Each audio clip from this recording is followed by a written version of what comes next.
ونعوذ بالله من شرور أنفسنا ومن سيئات أعمالنا من يهده الله فلا مضل له ومن يضلل فلا هادي له وأشهد أن لا إله إلا الله وحده لا شريك له وأشهد أن محمدا عبده ورسوله أما بعد فإن خير الحديث كتاب الله وخير الهدي هدي محمد صلى الله عليه وسلم وشر الأمور محدثاتها وكل محدثة بدعة وكل بدعة ضلالة وكل ضلالة في النار. رب اشرح لي صدري ويسر لي أمري واحلل عقدة من لساني يفقهوا قولي. رب أعوذ بك من همزات الشياطين وأعوذ بك رب أن يحضرون. اعوذ باللہ السمیع العلیم من الشیطان الرجیم فلولا نصرهم الذین اتخذوا من دون اللہ قربانا آلہۃ بل ضلوا عنہم وذلک افکہم وما كانوا یفترون.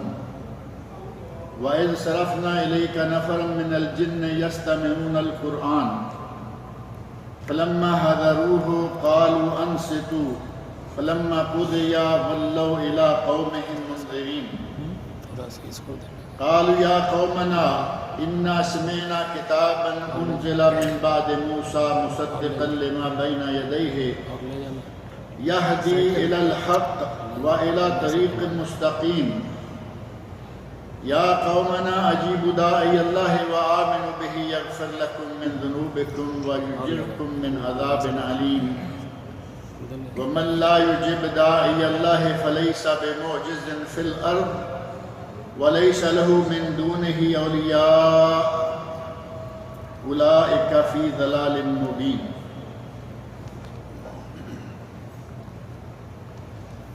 سورۃ الاحقاف کی چند آیات میں نے آپ کے سامنے پڑھی ہیں، آیت نمبر 28 سے لے کر 32 تک، اور پہلی 28 نمبر آیت کو چھوڑ کر آگے والی جو آیات ہیں ان کا ترجمہ اور ان کے بارے میں کچھ تفصیلی معلومات اس سورت کے پہلے درس میں بھی ذکر کی گئی تھی جبکہ اس سورت کا تعارف کروایا گیا تھا. اس پہلی آیت میں جو ابھی میں نے پڑھی ہے فلولا نصرهم الذين اتخذوا من دون الله قربانا آلهة، اللہ رب العزت نے ہمارے یہاں جو پاک و ہند کا ماحول ہے اس کے حساب سے پیروں، فقیروں، مرشدوں یا ہستیوں، بعض لوگ پیر فقیر نہ کہیں تو کہتے ہیں کہ وہ ایک خاص ہستی ہے. اللہ رب العزت نے ان ساری ہستیوں، سرکاروں، مزاروں، درباروں اور ان سارے ٹھیکیداروں کو بے نقاب کرتے ہوئے فرمایا فلولا نصرهم الذين اتخذوا من دون الله قربانا آلهة، جنہیں یہ اللہ کا تقرب حاصل کرنے کے دعوے سے اپنا ولی بناتے ہیں، اپنے لیے یہ معبود بنا لیتے ہیں اور کہتے ہیں کہ ہم ان کی عبادت اس لیے کر رہے ہیں تاکہ یہ ہمیں اللہ کے قریب کر دیں. اللہ فرما رہے ہیں کہ پھر انہوں نے ان کی مدد کیوں نہ کی. فلولا نصرهم الذين اتخذوا من دون الله قربانا آلهة، اللہ کو چھوڑ کر جن لوگوں کو انہوں نے بڑا مان لیا، اللہ کا شریک بنا لیا، وہ عبادت جو صرف اللہ کے لیے خاص ہونی چاہیے تھی ان ہستیوں کی وہ عبادت بجا لانے لگے. فرمایا کہ انہوں نے ان کی مدد کیوں نہ کی. بل ضلوا عنہم، بلکہ حقیقت یہ ہے کہ وہ خود بخود ان سے کھو جائیں گے.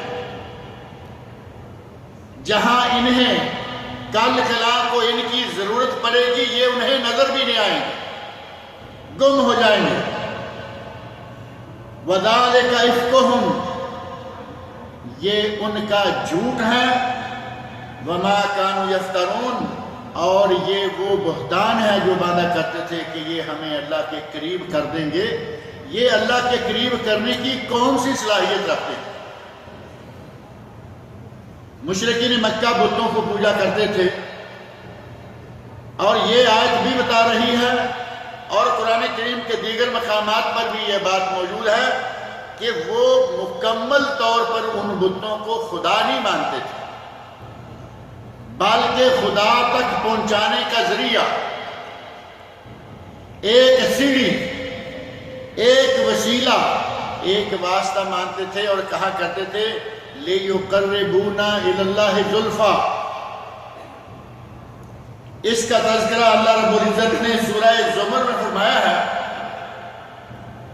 سورہ زمر کے بالکل آغاز میں آیت نمبر 3 میں اللہ رب العزت نے ارشاد فرمایا الا للہ الدین الخالص، خبردار ہو جاؤ، اللہ کے لیے دین خالص۔ دین خالص مراد عبادت خالصتاً لوجہ اللہ، عبادت میں کسی کا کوئی شرک، کوئی ساجھے داری، کوئی حصہ، اللہ رب العزت کا عبادت میں کوئی پارٹنر نہیں، خالصتاً لوجہ اللہ عبادت سر انجام دینی ہے۔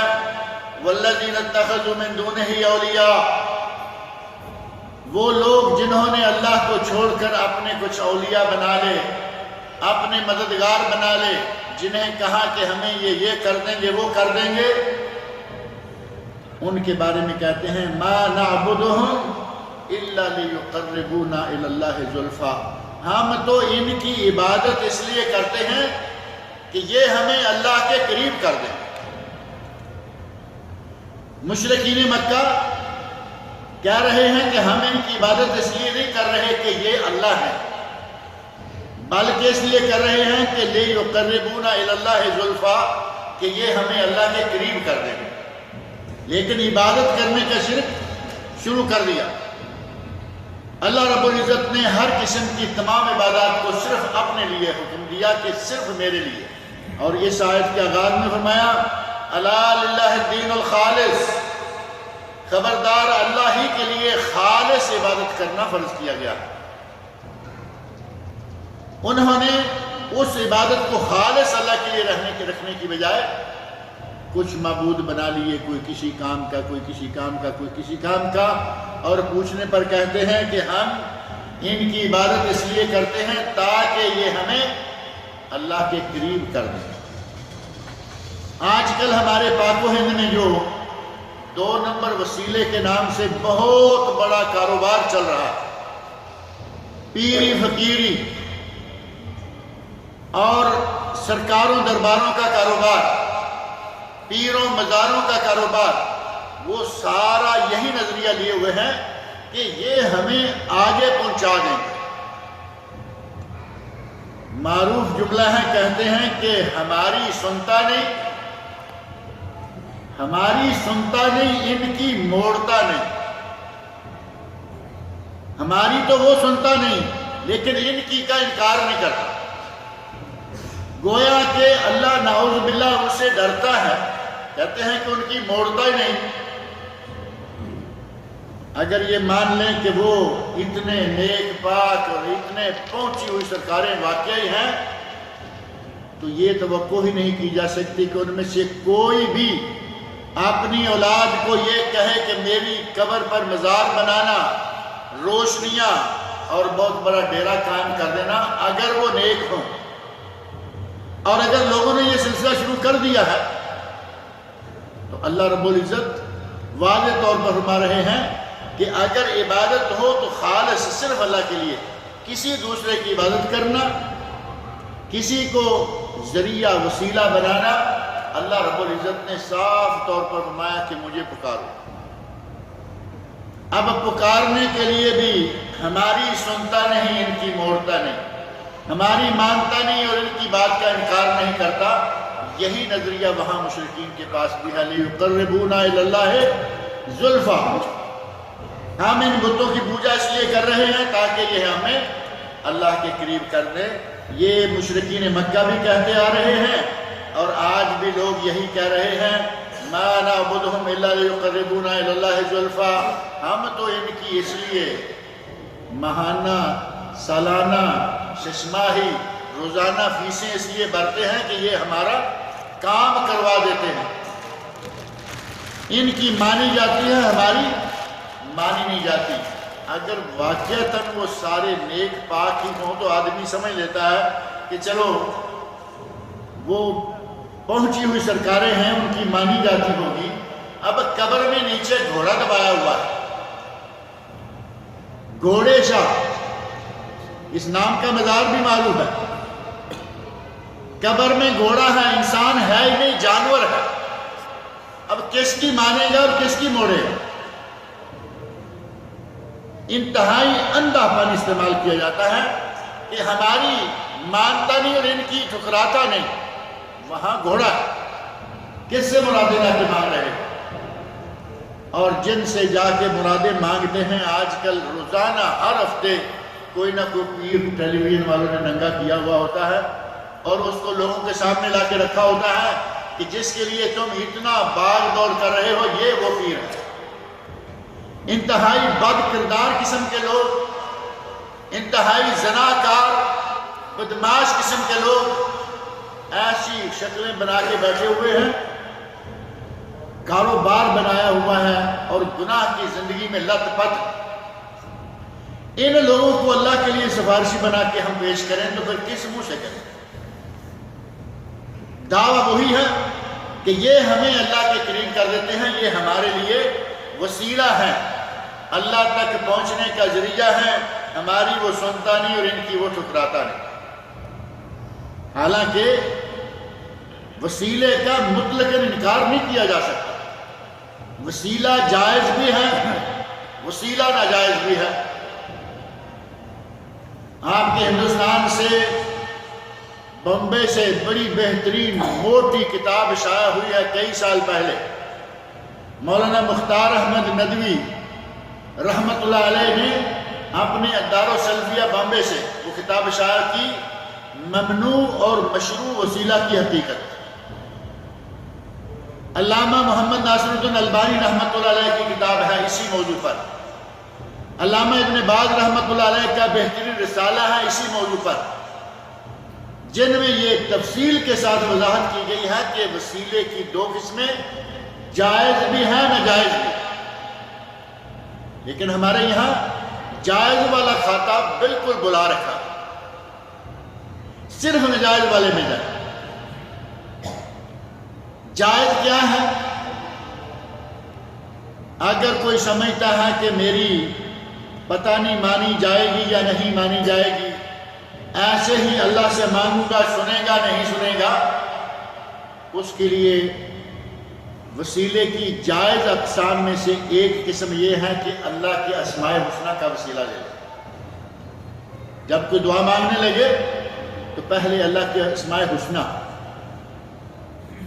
اللہ کے اسماء حسنہ قرآن کریم میں بہت سارے موجود ہیں، نبی اکرم صلی اللہ علیہ وسلم نے بہت سارے بیان فرمائے ہیں، اور وہ حدیث تو معروف ہے، آپ کو یاد ہوگی اِنَّ لِلَّهِ 99 اسمًا مِئَةٌ إِلَّا وَاحِدَةٌ، اللہ کے 99 نام، صحیح بخاری شریف میں یہ حدیث موجود ہے، اللہ کے 99 نام ہیں، ایک کم 100۔ وہ 99 نام سنن ترمذی کی ایک روایت میں موجود ہے، بخاری شریف میں وہ موجود نہیں۔ ان ناموں میں سے اپنی حاجت کے حساب سے رزق چاہیے، رزاق، رازق، جس چیز کا مطالبہ آپ کرنا چاہتے ہیں اسماء حسنہ کو دیکھیں، وہ اللہ کا اسم خاص جو ہے اس کو لے کے وہاں سے شروع کر کے اپنی بات شروع کریں، کوئی حرج نہیں۔ اور اللہ کی اسماء حسنہ هو الاول والآخر والظاہر والباطن، هو اللہ الذی لا الہ الا هو عالم الغیب والشہادہ، هو الرحمن الرحیم، هو اللہ الذی لا الہ الا هو عالم، هو اللہ الذی لا الہ الا هو الملک القدوس السلام المؤمن المہیمن العزیز الجبار المتکبر، سبحان اللہ عما یشرکون، هو اللہ الخالق البارئ المصور، لہ الاسماء الحسنی، اللہ رب العزت کے بہت سارے نام ہیں۔ اللہ کے ناموں کے ذریعے اللہ سے مانگیں، یا اللہ تو رحمان ہے، یا اللہ تو رحیم ہے، یا اللہ تو ودود ہے، یا اللہ تو کریم ہے، یا اللہ تو رازق ہے، مجھے اولاد دے، مجھے رزق دے، مجھے نوکری دے، مجھے روٹی دے۔ اس انداز سے کچھ بھی مانگے اللہ رب العزت دیتا ہے، مانتا ہے، قبول کرتا ہے۔ اور یہ عام ہمارا دنیاوی قاعدہ بھی ہے، اگر کسی سے کام ہے تو ہم کام سے پہلے بیٹھتے بیٹھتے جا کے بڑا عزت احترام، بڑی ہوا بھرنے کی کوشش کریں گے اگلے میں کہ یہ اچھی طرح فل ہو جائے اور پھر میں جو مانگوں گا وہ دے دوں۔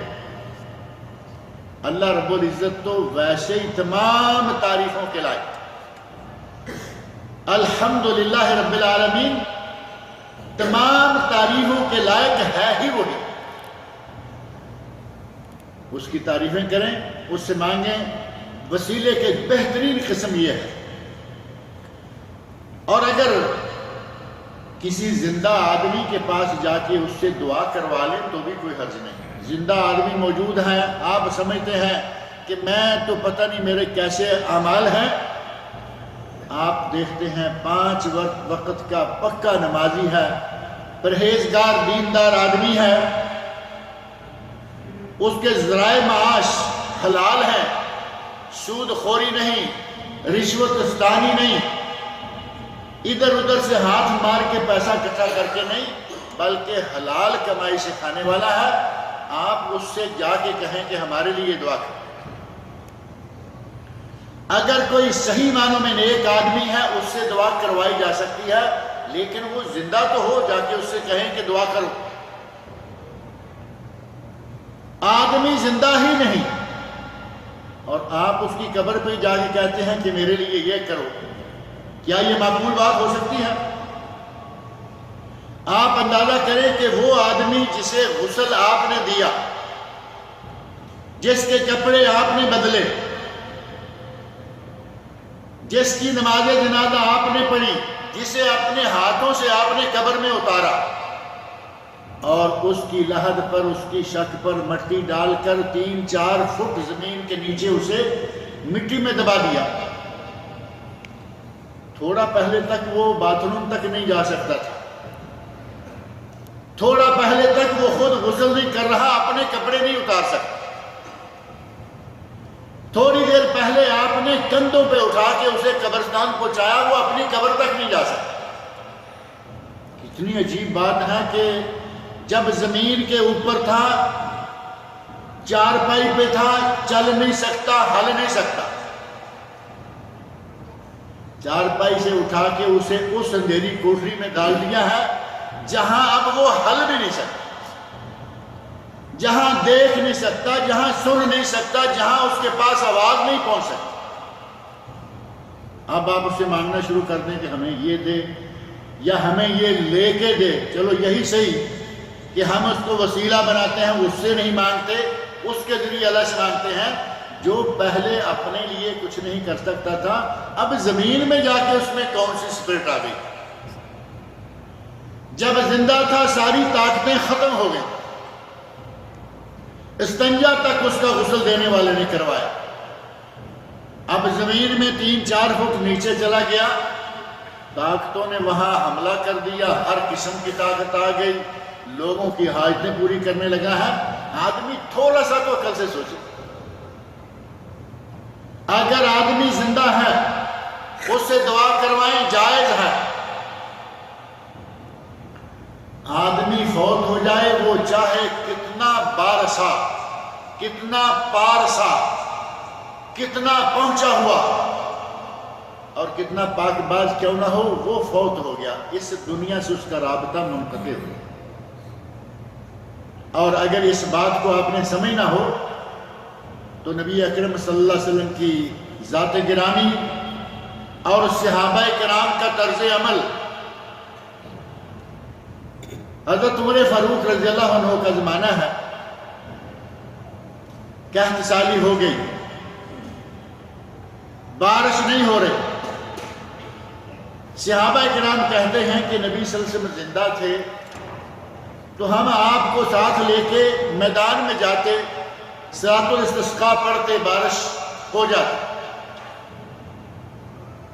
حضرت عمر فاروق رضی اللہ عنہ سے صحابہ نے کہا کہ امیر المومنین، اب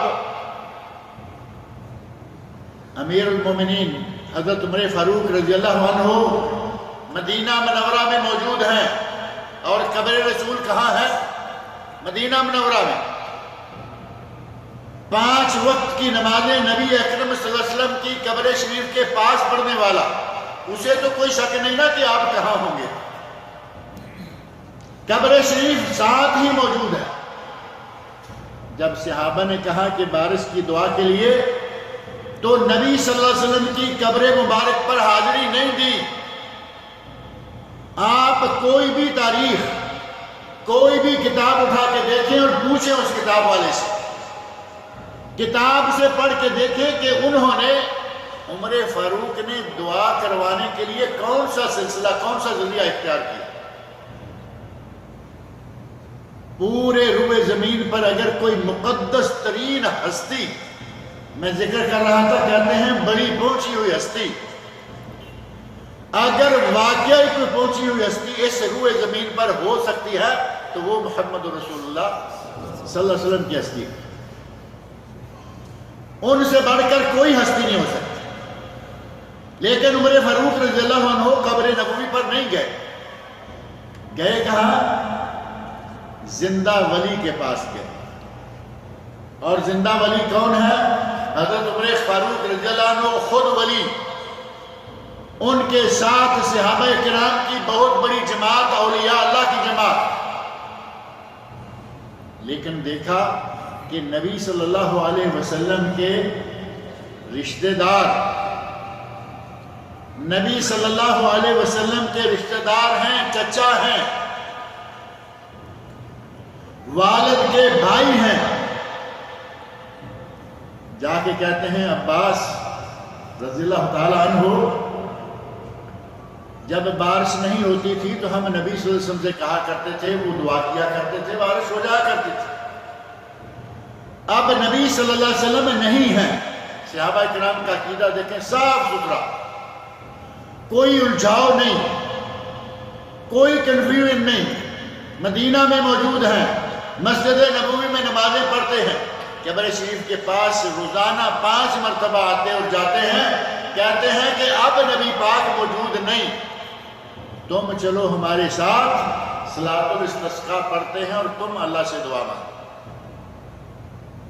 حضرت عباس رضی اللہ عنہ سے جا کے کہا کہ تم دعا مانگو، یہ ہے جائز وسیلہ، اس جائز وسیلہ کو چھوڑ کر آپ گئے اس قبر میں جس میں انسان ہی نہیں۔ انسان ہو تو چلو مان لیا کہ نیک آدمی ہے، یہ بھی چلے مان لیا کہ شاید یہ سن ہی لے گا، لیکن نیچے جانور دبایا ہوا ہے، اور مشہور ہے کہ قبر میں جانور ہے، اس قبر پہ بھی مانگیں، کوئی انسان دبایا ہوا ہے اس پہ بھی مانگیں، اور اس کے پاس بھی جائیں جو میں نے ذکر کیا کہ زناکار بدکار قسم کے لوگ ہیں اور آج ہر ہفتے ننگے کیے جا رہے ہیں۔ کبھی کوئی سرکار پکڑی ہوئی ٹیلی ویژن پہ بٹھائی ہوتی ہے کہ یہ اتنی عورتوں کے ساتھ زناکاری کر چکا ہے، اس کے پاس سے ویڈیو ملے، عورتوں کو بلیک میل کرنے کے لیے ساتھ ویڈیو بنائے۔ کن لوگوں کو آپ نے اللہ کے قریب جانے کا ذریعہ لے لیا؟ مشرکین مکہ نے لِيُقَرِّبُونَ إِلَى اللَّهِ زُلْفَىٰ کے لیے پتھر بنائے، آپ نے پتھر کے نیچے دبائے ہوئے لوگوں کو اپنا لیے یہ ذریعہ بنا لیا۔ اللہ رب العزت فرماتے ہیں فَلَوْلَا نَصَرَهُمُ الَّذِينَ اتَّخَذُوا مِن دُونِ اللَّهِ قُرْبَانًا آلِهَةً، اللہ کو چھوڑ کر ان لوگوں نے جن ہستیوں کو، جن سرکاروں کو، جن درباروں کو، جن مزاروں کو اپنے لیے خدا مان لیا تھا، انہوں نے ان کی مدد کیوں نہ کی؟ اور مدد کہاں کریں گے؟ یہاں کہتے ہیں کہ ہم تمہیں پلسرات سے پار لگا دیں گے، تمہیں یہ کرا دیں گے، وہ کرا دیں گے، وہاں تو انبیاء کرام جو صحیح معنوں میں ہستیاں ہیں، وہاں تو انبیاء کرام کہہ رہے ہیں یا رب نفسی، یا رب نفسی، یا رب نفسی، یا اللہ مجھے بچانا، یا اللہ مجھے بچا لینا، یا اللہ مجھے معاف کرنا۔ اس میدان میں یہ لوگ، اللہ نے صاف فرمایا فَلَوْلَا نَصَرَهُمُ الَّذِينَ اتَّخَذُوا مِن دُونِ اللَّهِ قُرْبَانًا آلِهَةً، ان کی مدد کیوں نہ کی ان لوگوں نے جنہیں انہوں نے اللہ کو چھوڑ کر اپنا معبود بنا لیا تھا، بل ضلوا عنہم، بلکہ یہ تو وہاں ان سے کھو جائیں گے، گم ہو جائیں گے، کوئی نظر ہی نہیں آئے۔ وَذَلِكَ إِفْكُهُمْ، اور یہ ان کا بنایا ہوا جھوٹ ہے، وَمَا كَانُوا يَفْتَرُونَ، اور یہ ان کا بنایا ہوا افطراء، بہتان ہے۔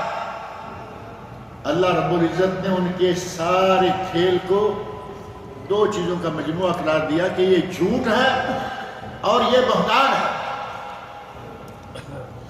یہ وسیلہ نہیں بلکہ یہ اللہ کے ساتھ کھلا کھلا شرک کر رہے ہیں۔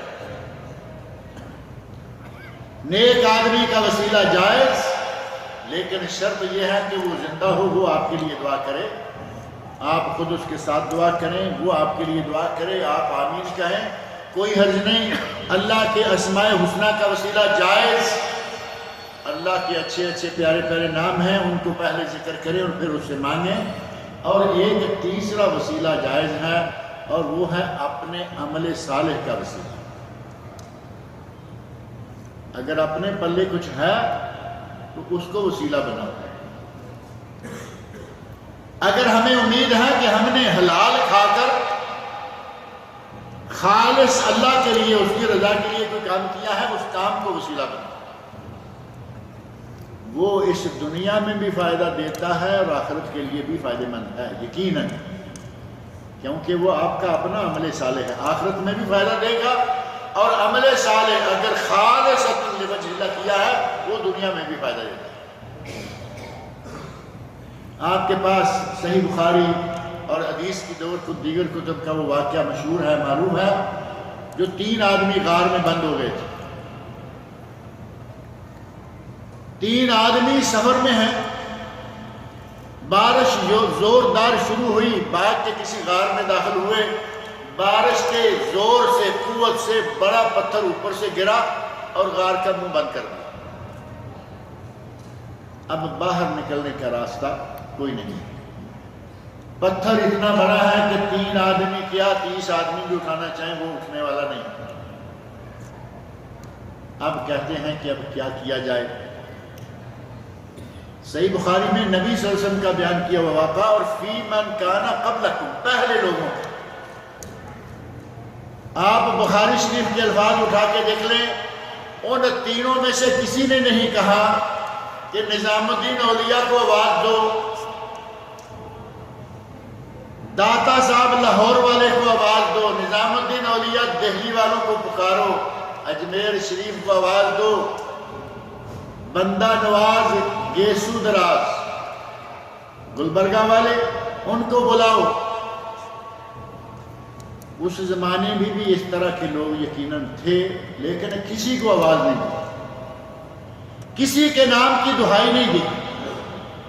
تینوں نے مل کر طے کیا کہ آؤ اپنے اپنے اس عمل کو اللہ کے لیے پیش کریں، اللہ کے سامنے پیش کریں، اور اپنے اپنے اس عمل کا وسیلہ اختیار کریں جو ہم نے صرف اللہ کے لیے کیا۔ تینوں آدمیوں نے اپنا اپنا عمل پیش کیا، کہا یا اللہ تو جانتا ہے میری چچا زاد بہن تھی اور میں اسے بہت چاہتا تھا، چچا زاد بہن تھی، بہت چاہتا تھا، میں نے اس ناجائز طریقہ سے اس سے اپنی خواہش پوری کرنا چاہی، اس نے کبھی بھی میرے قریب آنے کی تیاری نہیں کی۔ ایک وقت آیا کہ وہ پیٹ کے ہاتھوں مجبور ہو کر، فقر سے تنگ ہو کر میرے پاس آئی اور میں نے اپنی شرط رکھ دی۔ مرتا کیا نہ کرتا، مجبوراً اس نے مان لیا لیکن عین برائی کا آغاز کرنے سے پہلے اس نے کہا اللہ کے بندے اللہ سے ڈر جاؤ، یہ عصمت کی لگائی ہوئی اللہ کی مہر ہے، اسے اللہ کے نام کے بغیر نہ توڑو۔ یا اللہ تو جانتا ہے کہ میں نے اسی وقت اس برائی سے ہاتھ کھینچ لیا، جو اس لڑکی کو دیا تھا اس میں سے کچھ بھی واپس نہیں لیا، اور تیری خاطر میں نے اس گناہ کو چھوڑ دیا۔ تو جانتا ہے اگر واقعی میں نے وہ کام تیرے لیے ہی کیا تھا، اور تو جانتا ہے ہمیں یہاں سے نجات عطا فرما۔ وہ چٹان ہٹ گئی، تھوڑی سی ہٹ گئی، راستہ تھوڑا نظر آنے لگا، باہر سے روشنی نظر آنے لگی لیکن تھوڑی۔ دوسرا کہتا ہے یا اللہ تو جانتا ہے میرے بوڑھے والدین، میں بکریاں چلاتا تھا، رات کو پلٹ کے آتا، بکریوں کا دودھ نکالتا، پہلے میں اپنے ماں باپ کو دیتا، اس کے بعد بیوی بچوں کو دودھ پلایا جاتا۔ ایک دن ایسا ہوا کہ میں دور چلا گیا، بکریاں چلاتے چلاتے چارے کی تلاش میں دور نکل گیا، واپس آتے آتے اتنی دیر ہو گئی کہ بوڑھے ماں باپ سو گئے۔ میں نے بکریوں کا دودھ دویا، دودھ نکالا، پیالہ ہاتھ میں لیا اور ماں باپ کے سرانے آ کے کھڑا ہو گیا۔ انہیں جگاتا اس لیے نہیں کہ ان کی نیند خراب ہوگی، ان کو تکلیف ہوگی، اور دوسری طرف بچے، چھوٹے بچے رو رہے ہیں دودھ کے لیے، ان کو دودھ دیتا نہیں، کیونکہ میں نے کبھی ماں باپ سے پہلے بچوں کو دودھ دیا نہیں۔ میرے ماں باپ اپنی نیند پوری کر کے اپنی مرضی سے اٹھے، میں نے پہلے ان کی خدمت میں دودھ پیش کیا، اور جب وہ دودھ پی چکے اس کے بعد میں نے اپنے بیوی بچوں کو دودھ پلایا۔ اے اللہ تو جانتا ہے کہ میں نے یہ صرف تیری خاطر کی، اپنے ماں باپ کی خدمت صرف تیری رضا کے لیے۔ اگر تو نے میرا یہ عمل خالصتاً لوجہک قبول کیا ہے، ہمیں یہاں سے نجات عطا فرما۔ پتھر اور ہٹ گئے، لیکن باہر نکلنے کا راستہ ابھی نہیں، تیسرا آدمی بھی باقی ہے۔ اس نے تیسرے نے کہا میرے ساتھ کوئی مزدور کام کرتا تھا، وہ کام چھوڑ کر چلا گیا اور اپنی کچھ مزدوری بھی میرے پاس چھوڑ کے چلا۔ میں نے اس کے وہ پیسے، وہ مزدوری ان کو انویسٹ کیا، ان کو بڑھنے کے لیے اس کے ساتھ کوئی بزنس شروع کر دیا چھوٹا۔ وہ بڑھتے بڑھتے بڑھتے بڑھتے بکریاں خریدیں، بکریاں بنتی گئیں، بکریوں سے بکریاں ریوڑ بن گئے۔ ایک عرصے کے بعد آدمی کی جیب ذرا کڑکی ہو تو پھر کئی پرانے قرضے یاد آ جاتے ہیں، پہلے شاید وہ یاد بھی نہ رہے ہوں کہ کسی کو کبھی کچھ دیا تھا، ہاتھ تنگ ہو تو پھر یاد آتا ہے کہ شاید وہاں سے کچھ نکال لیتے۔ پلٹ کے آیا، آ کے کہتا ہے کہ میں نے تمہارے پاس مزدوری کی تھی، میرا کچھ حصہ تیرے پاس باقی ہے، مزدوری کا ایک حصہ تمہارے پاس باقی ہے۔ تو میں نے کہا کہ یہ اس وادی میں جتنی بکریاں ہیں یہ ساری کی ساری تیری۔ وہ آدمی حیران رہ گیا کہ یہ کیا، میرے تو تھوڑے سے پیسے تھے، اتنا بڑا بکریوں کا ریوڑ میرا ہے۔ کہا میں پہلے ستایا ہوا ہوں فقر کے ہاتھوں، آدمی فقر کے ہاتھوں ستایا ہوا ہو اس کو مذاق بہت کڑوا لگتا ہے۔ کہا کہ میں پہلے فقر کے ہاتھوں ستایا ہوا ہوں، تم میرا مذاق اڑاؤ۔ کہا نہیں، مذاق والی کوئی بات نہیں، یہ بکریاں تیرے ہی پیسے کا نتیجہ ہے اور یہ تیرا حق ہے۔ کہتا ہے یا اللہ تو جانتا ہے کہ وہ آدمی ساری بکریاں لے گیا، بکری کا بچہ بھی اس نے میرے پاس نہیں چھوڑا، اور ساری جب کہا تیری ہیں تو لے گیا۔ یا اللہ تو جانتا ہے کہ میں نے یہ صرف تیری رضا کے لیے کیا، اگر تو نے اپنی رضا کے لیے میرا وہ عمل قبول کیا تھا تو ہمیں یہاں سے نجات عطا۔ پتھر پیچھے ہٹ گیا اور وہ تینوں اس جگہ سے نکل آئے، چلتے ہوئے اپنے گھروں کو پہنچ گئے جہاں سے نکلنے کا کوئی راستہ نہیں تھا۔ انہوں نے کس کو آواز دی؟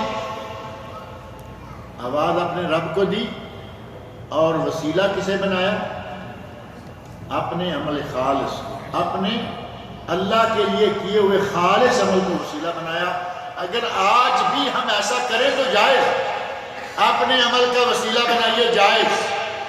اپنے کسی نیک ولی دوست بزرگ اپنے بڑے کا وسیلہ بنائیے، جائز، لیکن شرط یہ ہے کہ وہ زندہ تو ہو، وہ سنے، آپ کی بات کو سمجھے، آپ کیا مانگ رہے ہیں سنیں، اور اس کے بارے میں دعا کریں۔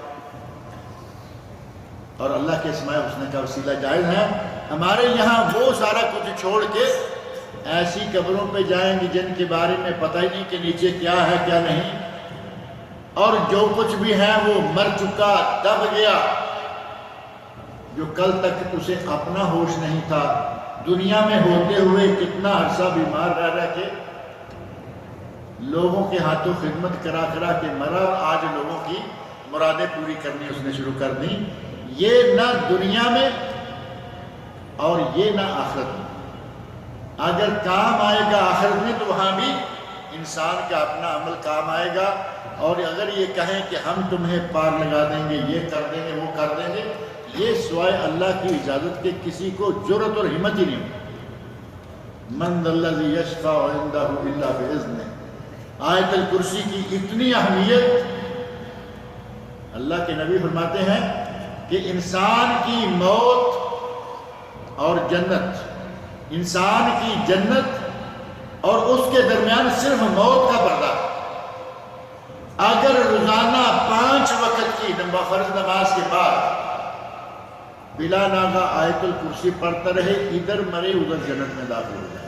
یہ نبی صلی اللہ علیہ وسلم کا ارشاد۔ اتنی اہمیت اس کی کیوں ہے؟ کیونکہ اس میں اللہ کا ذکر ہے، اللہ کی کرسی، اس کی قدرتوں کے تذکرے ہیں، اور ساتھ ہی یہ شفاعت کا مسئلہ بھی واضح طور پر موجود ہے کہ اللہ کے سامنے کسی کو دم مارنے کی کوئی جرأت نہیں، اس کے سامنے کوئی دم نہیں مار سکتا۔ کہیں گے کہ ہمارے پاک و ہند میں مشہور جملہ ہے، اللہ کا پکڑا چھڑائے محمد، اللہ کا پکڑا چھڑائے محمد، محمد کا پکڑا چھڑا کوئی نہیں سکتا۔ اب بڑا کون ہو گیا؟ محمد صلی اللہ علیہ وسلم کو بڑا بنا دیا نا۔ نبی صلی اللہ علیہ وسلم کی مدح و ستائش، نبی صلی اللہ علیہ وسلم کی تعریف کرتے ہوئے حد سے شاعر گزر گئے۔ وہی جو مستوی عرش تھا خدا ہو کر، وہی جو مستوی عرش تھا خدا ہو کر، اتر پڑا مدینے میں مصطفیٰ ہو کر۔ اللہ بنا دیا، وہ وہاں بھی تھا وہاں بھی تھا۔ کوئی بھی بات ان کی لے لیں، نبی اکرم صلی اللہ علیہ وسلم کی صفت بیان کرنا معلوم ہی نہیں آپ کتنی سختی کے ساتھ بند کر کے گئے، روک کے گئے، لوگوں مجھے یہودیوں اور نصارہ کی طرح میرے مقام سے بلند نہ کر دینا۔ آپ ساری عمر پڑھتے رہے کہ میں اللہ کا بندہ ہوں، اللہ کا رسول ہوں، اور یہ یہاں سے اتنا اٹھائے کہ بندہ رسول نہیں بلکہ اللہ ہی بنا دے، وہی عرش پر، وہی مدینہ میں، بلکہ اس سے بھی بڑھا دیا۔ کہا کہ محمد پکڑ لیں تو اسے کوئی نہیں چھڑا سکتا، اگر اللہ پکڑ لے تو محمد چھڑا سکتا۔ اس قسم کے نظریات لے کے بیٹھے ہیں۔ اللہ رب العزت نے اگر اللہ سے مانگنا ہے تو ان 3 ذرائع سے مانگے، جائز ہے۔ اس کے علاوہ جتنے ذرائع ہم اختیار کر رہے ہیں، ان میں سے اللہ کے سامنے کسی کو دم مارنے کی کوئی ہمت نہیں ہوگی، کوئی جرأت نہیں ہوگی۔ اگر سفارش شفاعت ہوگی تو صرف اس کی ہوگی جس کی اللہ اجازت دے۔ اللہ حکم دے گا کہ یہ بندہ نبی سے کہے گا اس بندے کی سفارش کریں، آپ سفارش کریں گے، اللہ رب العزت اسے بخشے گا۔ لیکن پہلے حکم کون دے گا؟ اللہ۔ اجازت کون دے گا؟ اللہ۔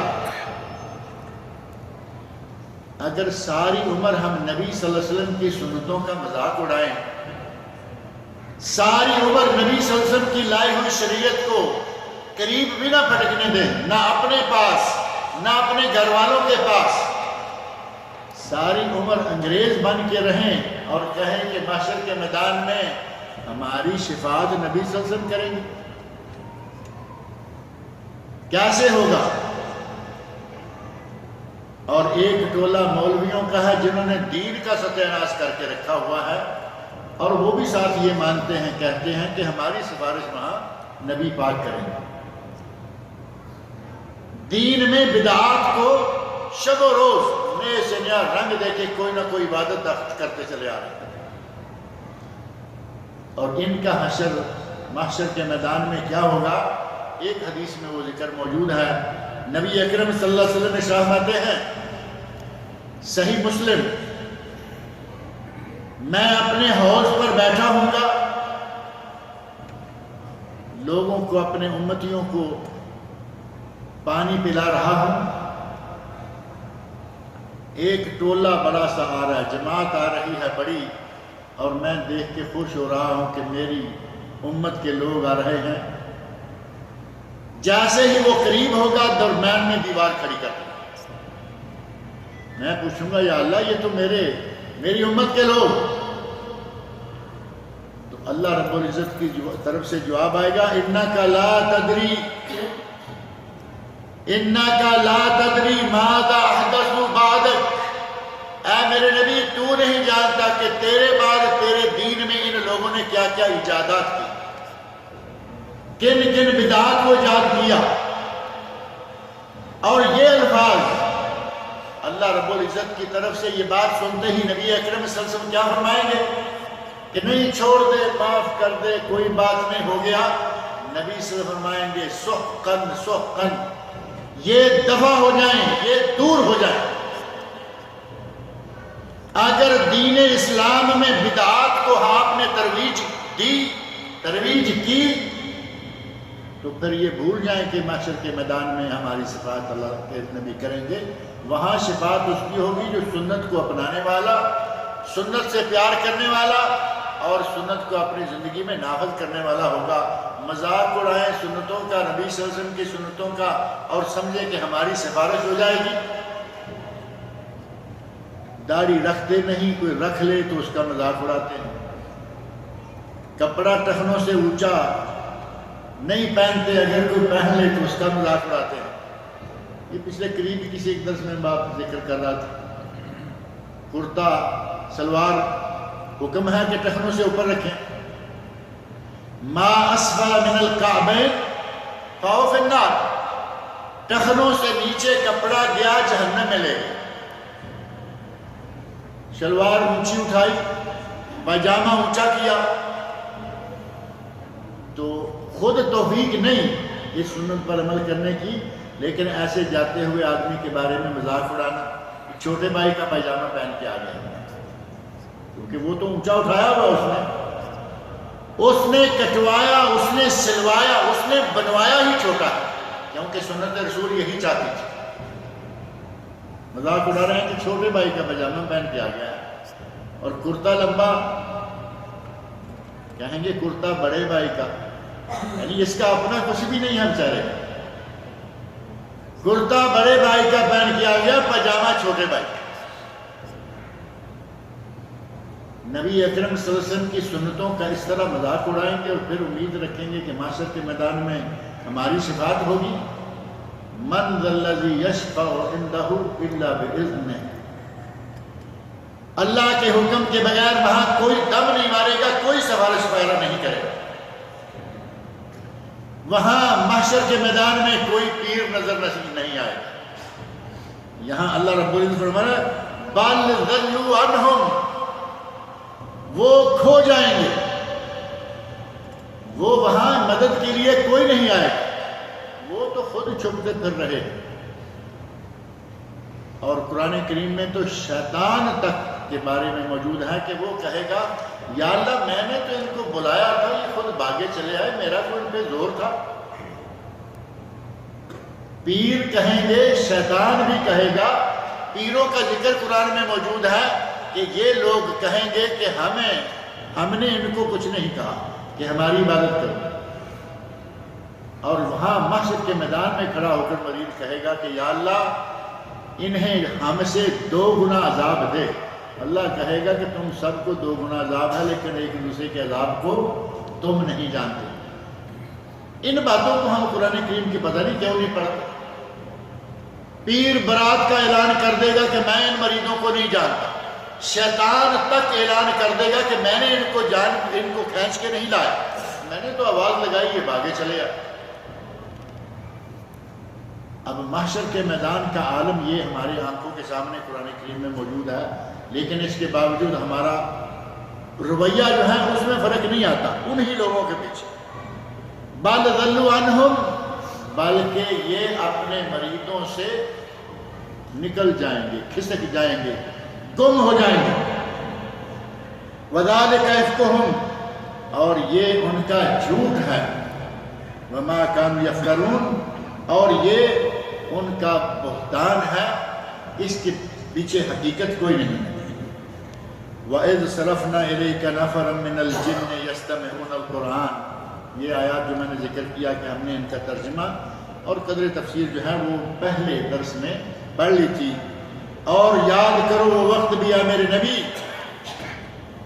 اِذْ صَرَفْنَا إِلَيْكَ نَفَرًا مِّنَ الْجِنِّ، ہم نے آپ کی طرف جنوں میں سے ایک جماعت کو بھیجا، یستمعون القرآن، جو آپ کے قرآن کریم کو سنتے تھے۔ اور یہ بات ذکر کی گئی تھی کہ جب طائف میں نبی اکرم صلی اللہ علیہ وسلم گئے، اہل طائف کو دعوت دی، انہوں نے دعوت کو قبول نہیں کیا، بلکہ نبی صلی اللہ علیہ وسلم کو مارا پیٹا، پتھر مارے، پتھر مروائے۔ آپ واپس آ رہے تھے تو راستے میں ایک جگہ وادی نخلہ میں نبی اکرم صلی اللہ علیہ وسلم موجود ہیں، وہاں نبی اکرم صلی اللہ علیہ وسلم تلاوت فرما رہے ہیں، اور جن آئے اور انہوں نے آ کر نبی صلی اللہ علیہ وسلم سے قرآن کریم کی تلاوت سنی۔ اس کے علاوہ صرف ایک موقع نہیں بلکہ کئی مواقع ایسے آئے، صحیح مسلم میں واقعہ موجود ہے، نبی اکرم صلی اللہ علیہ وسلم شہر سے غائب ہیں، رات بھر غائب رہے، صبح کے وقت آپ واپس آ رہے ہیں اور دیکھا کہ آپ غار حرا کی طرف سے آ رہے ہیں، جس طرف حرا ہے جبل نور ہے ادھر سے آ رہے ہیں۔ آپ پہنچے، یا رسول اللہ سارے لوگ پریشان تھے، آپ کہاں تھے؟ فرمایا کہ میرے پاس جنوں میں سے ایک نمائندہ آیا تھا اور وہ مجھے اپنے ساتھ لے گیا، میں ان کو قرآن سنا کے آیا۔ مسلم شریف کے علاوہ صحیح بخاری اور حدیث کی دیگر کتابوں میں جنات کے قرآن سننے کے بارے میں روایات موجود ہیں۔ اسی طرح دلائل النبوہ بہقی اور دلائل النبوہ ابو نعیم میں حدیث موجود ہے۔ حضرت عبداللہ بن مسعود رضی اللہ عنہ فرماتے ہیں کہ مجھے ایک دن، بلکہ صحابہ کرام کے سامنے نبی صلی اللہ علیہ وسلم نے ایک دن ذکر کیا کہ میں کہیں جانا چاہتا ہوں، میرے ساتھ کوئی جانے کے لیے تیار ہے؟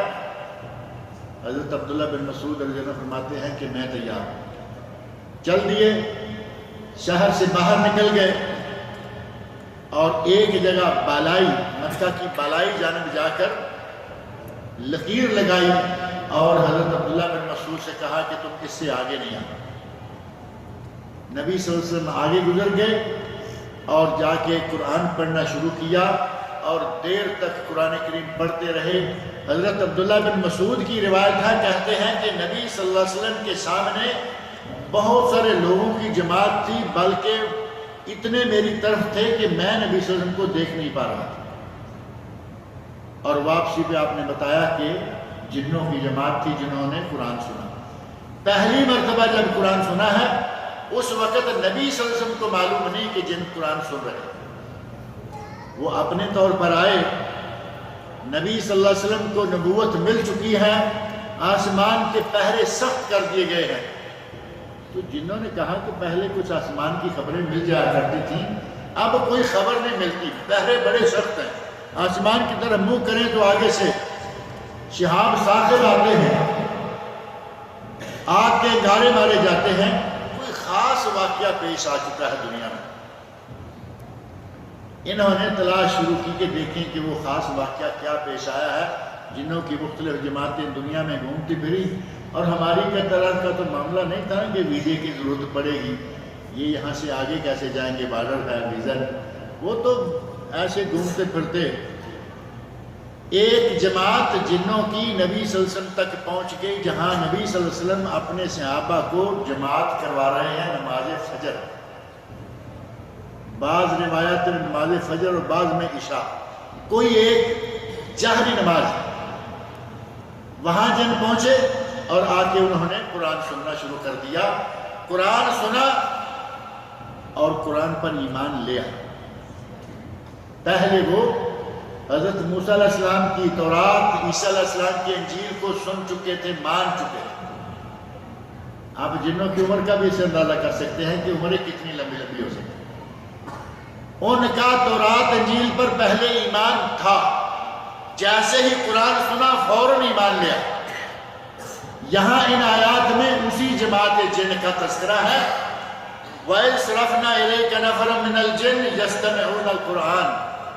اے میرے نبی، ہم نے آپ کی طرف جنوں کی ایک جماعت چلائی جو کہ قرآن سن رہے تھے.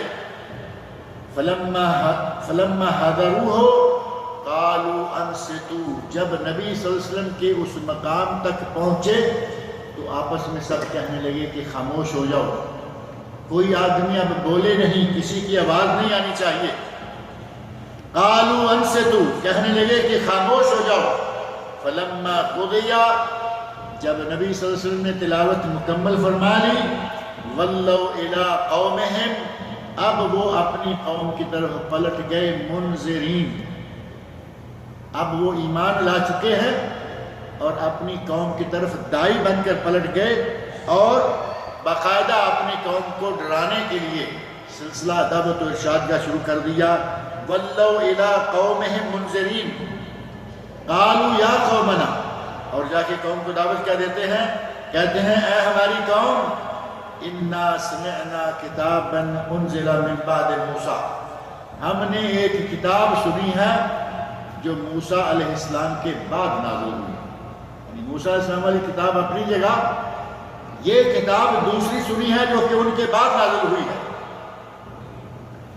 اور اس کتاب کی صفت یہ ہے مصدقا لما بین یدیہ، پہلی کتابوں کی تصدیق کرتی ہے. یعنی یہ نہیں کہتی کہ میں پہلی اور آخری، بلکہ پہلی جو کتابیں ہیں ان کی باقاعدہ تصدیق کرتی ہے کہ تورات، انجیل، زبور پہلی کتابیں، صحف ابراہیم اور صحف موسیٰ پہلے ہیں. مصدقا لما بین یدیہ یہدی الی الحق، اور حق کی طرف رہنمائی کرتی ہے. ایک مجلس میں قرآن سن کے گئے ہیں اور دائی بن کے پلٹ گئے ہیں اور قرآن کریم کو اچھی طرح سمجھ کے گئے، جا کے کہہ رہے ہیں کہ وہ کتاب حق کی طرف رہنمائی کرتی ہے. وَإِلَىٰ طَرِيقٍ مُسْتَقِيمٍ، اور صراط مستقیم کی طرف ہدایت دیتی ہے.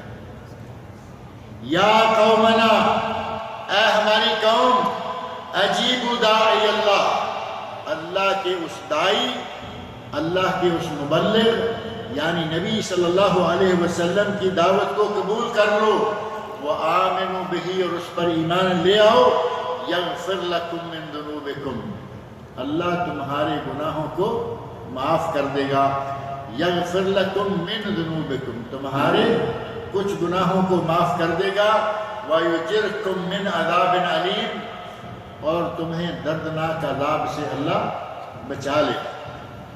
ومن لا یجب داعی اللہ، اور اگر کوئی اللہ کے اس دائی کی دعوت کو قبول نہیں کرتا، فلیس بمعجز فی الارض، تو وہ اللہ کو عاجز نہیں کر سکتا. اللہ کو عاجز کرنے کی اس میں صلاحیت نہیں کہ دعوت کو قبول نہ کرے گا. اللہ پکڑنا چاہے گا تو یہ اس کی پکڑ میں نہیں آئے گا، یہ کہیں ادھر ادھر بھاگ جائے گا.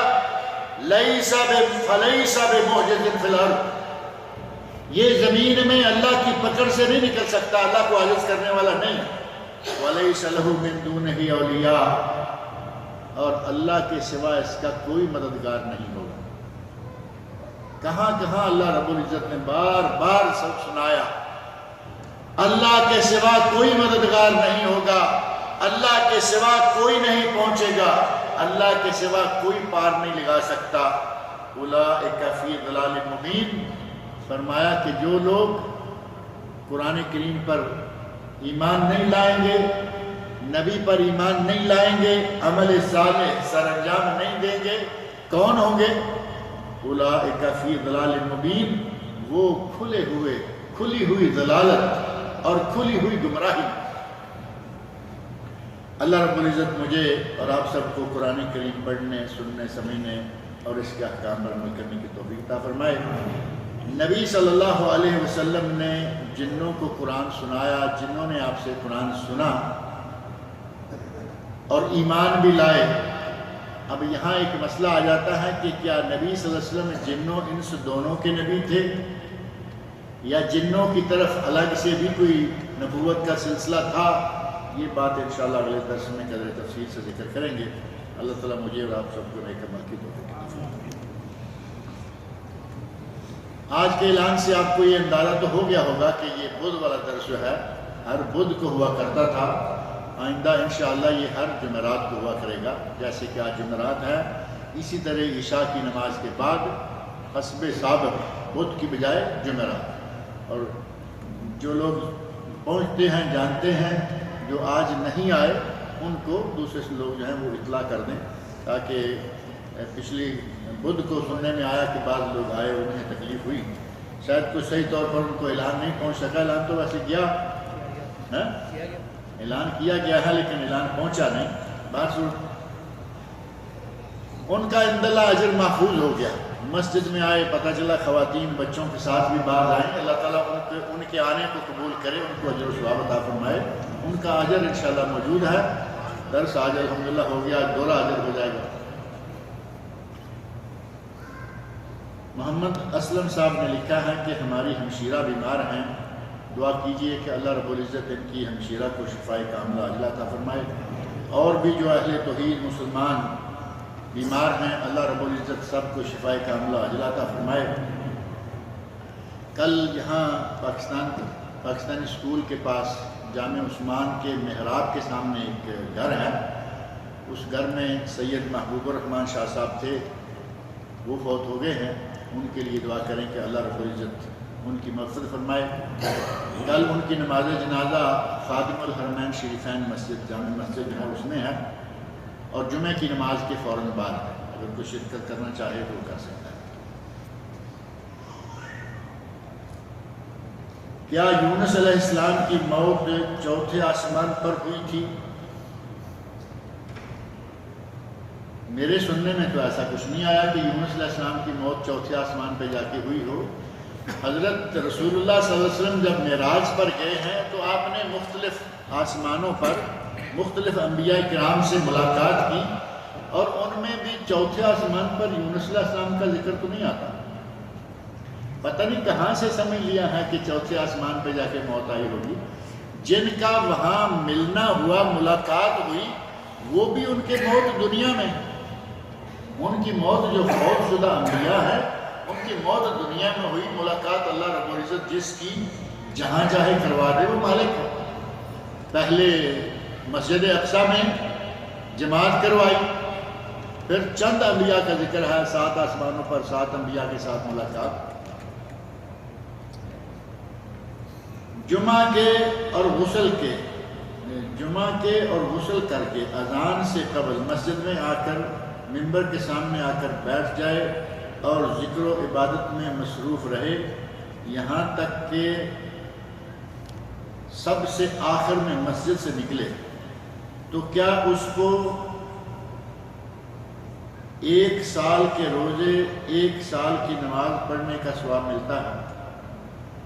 نبی اکرم صلی اللہ علیہ وسلم کی حدیث ہے بڑی مشہور، من غسل واغتسل، جس آدمی نے خود غسل کیا اور اپنی گھر والی کو غسل کروایا، شادی شدہ ہے تو، کنوارا ہے تو اپنا غسل کرے، نیا لباس پہنے، مسجد میں آ جائے، وَدَنَا مِنَ الْإِمَامِ، امام کے ممبر کے قریب آ کے بیٹھ جائے، وَاسْتَمِعَ، اور خطبے کو غور سے سنیں۔ اب یہ دیکھیں ساری چیزیں ایک ایک کر کے آ رہی ہیں کہ پہلے آئے بکرا وبتکرا، شروع میں آئے، اور آ کے امام کے قریب بیٹھ جائے، غور سے خطبے کو سنیں، اللہ رب العزت اسے اتنا اور اتنا ثواب دیتا ہے۔ لیکن یہ 1 سال کے روزے اور 1 سال کی نمازوں، میرا خیال ہے سوال یہی ہیں 2 1 3 ہی۔ اللہ تعالیٰ مجھے اور آپ سب لوگ کو نیک عمل کی توفیق عطا فرمائے۔ ٹیک لگا کے سویا ہوا ہے، ممبر کے پاس ہے یا دور ہے، اور عموماً ہمارے یہاں یہ بھی ساتھ کہتے ہیں کہ ہمیں کچھ سمجھ تو آتی نہیں، خطبہ عربی میں ہے، ہمیں سمجھ اب سمجھ تو نہیں آتی، سو جائیں گے تو پہلے نمبر پہ وضو ٹوٹ گیا اور اٹھے اور اس در جماعت میں شامل ہو گئے، بغیر وضو کے جمعہ پڑھ لیا۔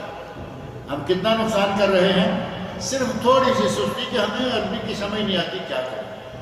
مسجد میں آئیں، پہلے آئیں، سمجھ آئے نہ آئے غور سے سنیں، تاکہ پورے قبر جمعے کا اجر و ثواب آپ کو ملے۔